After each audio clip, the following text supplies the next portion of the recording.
آزادی بیان. 言论自由 Free speech.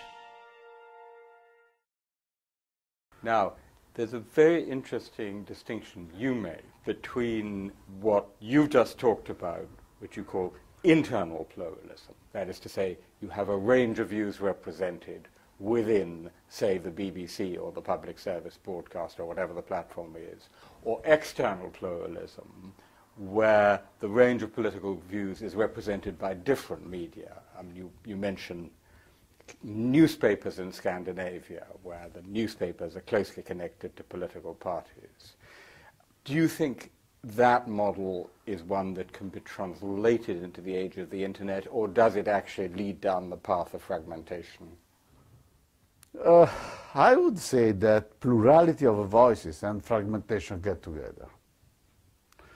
They offer the same tendency. You cannot make any real difference between plurality of a voice and fragmentation. It is the same phenomenon in a way.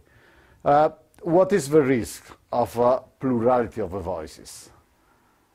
That you leave outside of this fragmented public sphere all those who don't have already their opinion. Right.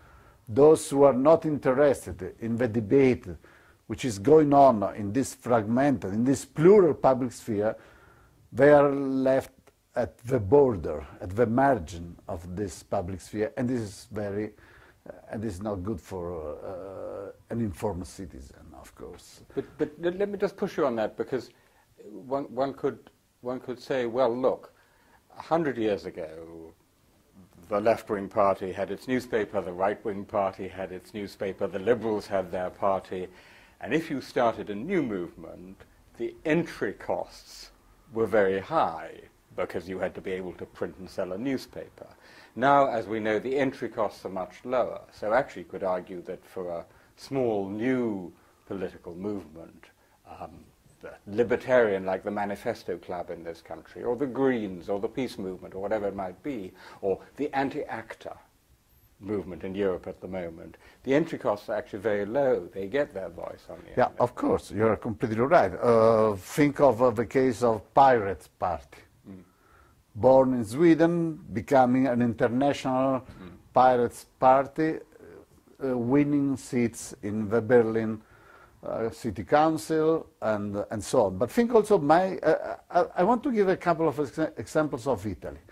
In Italy we have what is called the 5 Stars movement that was started by a very successful showman. He was a theater and television showman.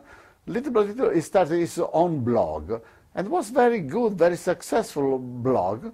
The name was? Beppe Grillo. Yep. Beppe Grillo. And now, little by little from this blog, he established its own party, 5 Stars movement, Movimento 5 Stelle. And this movement is becoming very successful.